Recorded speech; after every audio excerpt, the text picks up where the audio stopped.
Professor, what is time? Yes, the easy questions first. Richard Feynman said something about time. He said this. He said, time is how long you have to wait. And you can't really say anything more than that without getting into trouble. And, it goes back to, I forget the name of the philosopher now, that said, time, if nobody asks me what it is, I know perfectly well, but as soon as I'm asked, then I become deeply puzzled and so forth. So, time, I think, probably remains the central concept in physics that is least understood. I think that's probably right to say. So at some fairly fundamental level, we, I think, do not altogether understand time. But we have very adequate representations of it in physics, and we know how to deal with it in our ordinary lives, but it is extraordinary. I mean, look, but think of it in terms of just your life. Whatever, you've lived perhaps only 20, 25 years, heavens, long enough. There are many, many hours packed into those years. Consider yourself in any one of those hours. There's time to think and comment and reflect and, look around and so forth. This is you being you. This is you being a person living in an ordinary way over a period of, say, an hour. But then there are thousands of such persons on that basis, because there's been thousands of hours where you have lived through those hours. So there's thousands of, call them larger than moments. I don't want to make it just something instantaneous. There are thousands of times of your life, persons, as it were, considering themselves at the time to be all that they are, that there's nothing more to them. As I speak now, I'm not considering that there's more to me in the future. So I'm perfectly adequate as a person with my past, but then there are thousands of persons with my past going back in time. I'm one of those thousands. And of course, if we make it not an hour, but a minute, we make it not a minute, but a second, if we really compress it, you can have as large a number as you like of previous moments. So what is the status of all of those moments? I mean, how do we kind of deal with that reality, that multiplicity of realities? Because each seems like a reality. You ask me what is real. I can't do better than just point to stuff around us and say, well, look, this is what's real. It's Johnson kicking the stone. So they're all realities, and they all somehow exist. Well, they don't all exist at the same time. They exist with a sequential structure, and more than that, there's a causal structure, and we build and build and build until we've got quite an elaborate understanding of that multiplicity as something fairly integrated. And yet there remains something really problematic about it all. I subscribe to The Economist. Their science and their AI coverage is among the best I've found anywhere. And I say that as someone who reads plenty of it. I'll give you some examples. They just ran an analysis on how attitudes towards science are changing in American politics and what this means for research and funding in scientific institutions moving forward. This sort of high-quality reporting is fantastic. They even covered how dark energy may be weakening over time. Now, if that holds up, it completely changes our understanding of the universe's fate. If you watch this channel, those are exactly the kinds of questions that we explore every week. I subscribe to The Economist because their science and their AI reporting regularly surprises me with how deep it goes. And they're also, of course, known for global affairs, both political and economic reporting. They are top tier, and interestingly and flatteringly, TOE is one of the only podcasts that The Economist partners with. So as a listener, you get an exclusive 35% off. That's not a deal that they have just anywhere. Head to economist.com/TOE to subscribe. That's economist.com/TOE for 35% off. It seems that we ought to take all of those momentary me's as equally real. They're separated by intervals of time. They're not all simultaneous with one another. But it seems we must take them to be all somehow real. And this follows in particular from the theory of special relativity. To some extent also general relativity, but GR brings in some extra considerations. But in special relativity, we learned that there's no such thing as a global present. And if that's the case, there's no such thing, if you think reality is a present, there's no such thing as a global three-dimensional reality that isn't somehow, I mean, when I say there's no such thing as a global present, there's a momentary presence centered on me. So I can have a momentary reality centered on me, a three-dimensional reality centered on me, but there's no intersubjective, objective, public space, three-dimensional spatial reality. Because if there were such a thing, that would be a privileged frame of reference, and it's of the essence of relativity theory that there is no such thing. If that's the case, so there's no three-dimensional reality that is global. So it seems then that the only public reality is the one that takes in all of the presents, all of those different presents. So this is the block universe picture. So you have this picture of the histories of people, the histories of objects, laid out, as it were, is static, unchanging. Think of it as some extraordinary block of glass in which all of the myriads of threads weaving through it are each particles, objects, peoples. That then would seem to be the reality. And that reality just doesn't look or feel like time at all. I mean, it looks and feels like space.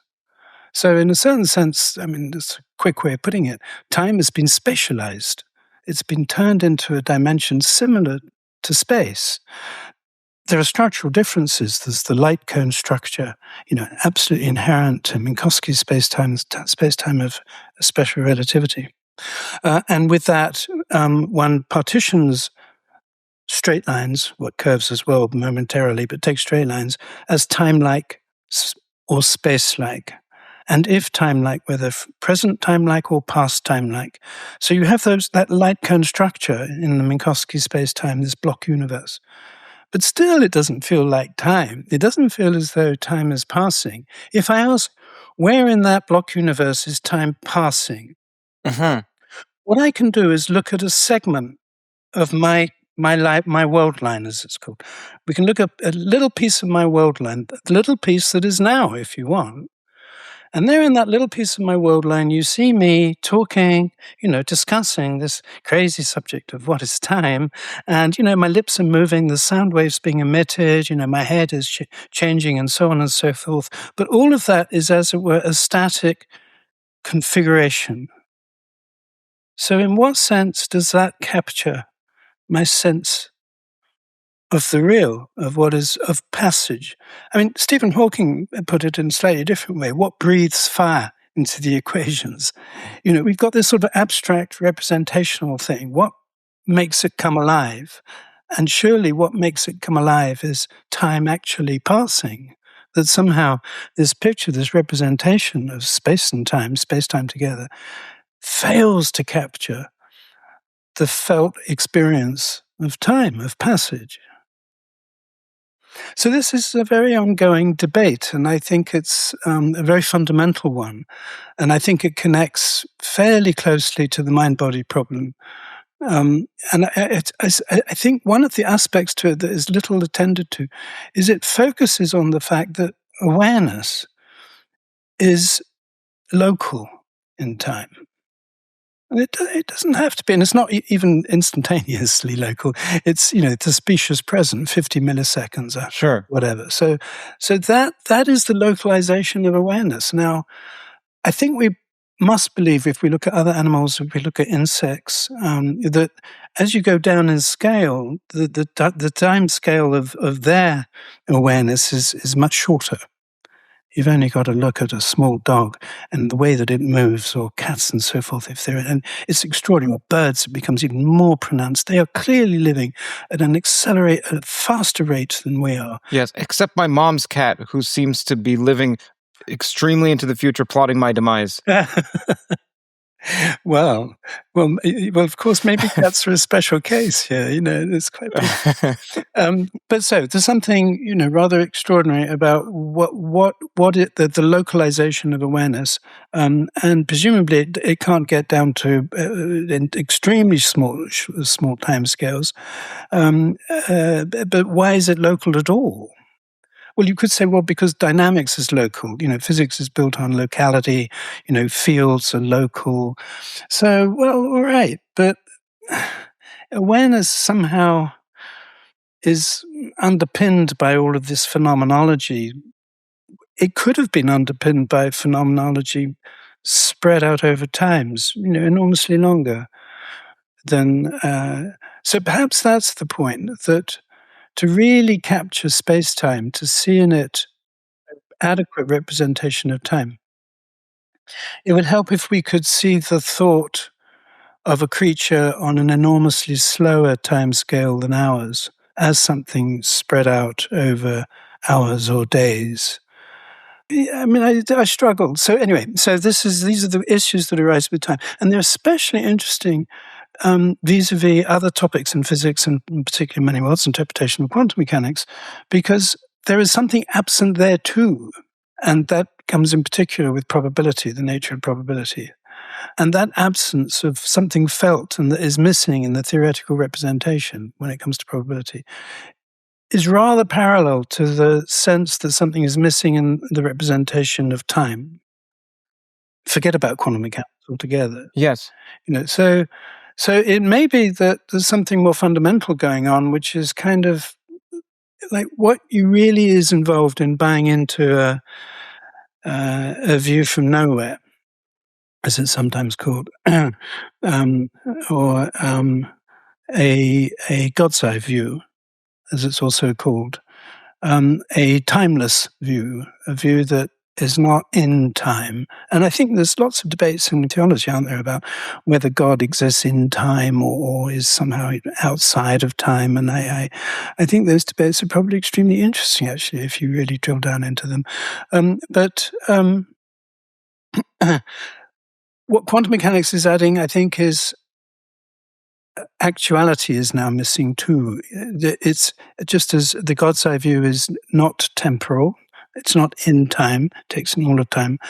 The God's eye view with quantum mechanics is it doesn't take in the actuality, the particularity that we think is also a part of reality. So, and the way it takes in all of the particularities, in the way that the God's eye view takes in all of the moments in time. Let me see if I can summarize. Yeah. So there's reality, then there's physical reality, and most physicists believe physical reality is all of reality. So let's just go with that for now. There's this physical reality here. Then there's our models of physical reality, which are something like special relativity, QFT, QM, and so forth. Then there's our experience. So we feel as if we have some unmediated access to this physical reality that doesn't go through the models. And indeed, we didn't come up with these models till relatively recently, hundreds of years ago. And with time in particular, is it the case? I like to decoct, I like to boil something down to its root to find out at the root of all of these problems with time, is it that we feel as if there's a privileged now? So that's one of the problems. And then furthermore, that we have a flowingness to time, a directionality to this time. And is it also a third that the past seems fixed and then the future also seems open? And all three of these seem to be in conflict with the models of physical reality. So we seem to be accessing this true reality, whatever that means. And then we have our models of the reality, which are far more explicated and accurate. And we have this tension between our phenomenal consciousness, our experience, and then the models of it. And I'm just wondering, firstly, is that correct? And then do all of those tensions boil down to those three, or maybe even these three collapse to two or something like that? Like, what is at the core here? Yeah. No, perfect summary of as it were, the problem situation. Because we are in this problem situation. We are, all of us, perfectly at home. There's nothing alien about our world. And yet, when we try to, in intellectual process of discovery and analysis, attempt to construct a more accurate representation of the world, we find that it has to somehow nullify the personal perspective. That the way to get the thing off the ground is we've got to remove our personal perspective from the picture. And in a way, that's just fine. I mean, it's a bit like drawing a diagram. You can draw a picture, a drawing of your garden without saying where you are in the garden, right? Uh-huh. I mean, it'd be even more lovely to have, as in the Harry Potter map, where you have the map showing where everybody is and where they're Yes. moving about. But anyway, so you have a map of your garden, and you don't have to put yourself in it, and that seems fine. We can deal with that. But now think about a period of time and envisage that period of time without putting yourself in it. Then you've got a problem. The point about putting yourself in your garden is you put yourself in it as something local, spatially local. The point about putting yourself in a duration of time is that you put yourself in it as something temporarily local, something with a specious presence, a Uh-huh. particular 50 milliseconds, which is now. It has that immediacy and urgency. Well, that's fine. So does the place I'm standing in. That has immediacy and urgency. And what is the difficulty? The difficulty is to say again, because I can represent and understand or represent or conceive of the three-dimensional space without myself being situated in it. But I struggle to understand the duration of time without me being situated in it. I can only see it as somehow something frozen and lacking temporal characteristics. If I imagine putting a little spot on that it's a four-dimensional structure, but we can represent it as one temporal time and one spatial dimension. So you can do it in 2 dimensions. So you can't just label a particular point in the time axis and say that's now. And that would be like labeling a particular point in the garden and saying that's where I am. Mm-hmm. So you can do that. And as long as you are not, as it were, I mean, the point is I can put many other dots there too, which would be myself at different times. And the problem then is that it seems arbitrary. It seems that there's something inadequate about the representation. The spatial representation of time to capture its sense of flow. So anyway, it's very. It's one of the philosophical debates that has persisted for a very long time, but it became particularly urgent with relativistic physics. That's the point about you as it were, make it no longer even an option to declare there to be a privileged moment of time for the whole universe. There just is no reasonable moment of time that one could pick out in that way, because it would be a preferred frame of reference. I mean, this is all within a special relativistic context. When you go to GR, you also go to the real structure of the universe. And the real structure of the universe includes a microwave background. And the microwave background does very nearly pick out a unique global time. Right. The way to do it is at each point, you seek a velocity in which the microwave background is isotropic. And you can knit together all of those points, neighboring points, each moving with velocities such that the microwave background is isotropic, and that picks out a foliation, a slicing of space-time. The trouble is, it only does so up to certain approximations. What do you mean? You cannot get to precision in this way. You cannot get to a precise momentary time, instantaneous time in this way. Or you can make certain conventional assumptions and so on and so forth. So when you go to GR and the actual structure of the physical universe, then the situation is different.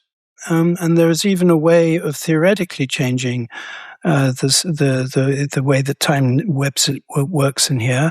But in special relativity, the theoretical way it works is that there's no privileged frame of reference vis-a-vis dynamics. So dynamics, which is all about change, does not acknowledge a preferred frame of reference. It has a symmetry with respect to changes in frames of reference. And that symmetry is what destroys the option, as it were, of having a global three-dimensional space. As long as you had that, I mean, Newton, people like this, they thought they had a global three-dimensional space. Whatever the issues are to do with four-dimensionalism and our other times or our other moments of time real, these are sort of philosophical questions because they can work with a physics which is grounded in a universal three-dimensional space, absolute space. And it is this that was lost in the shift to relativity. Yeah.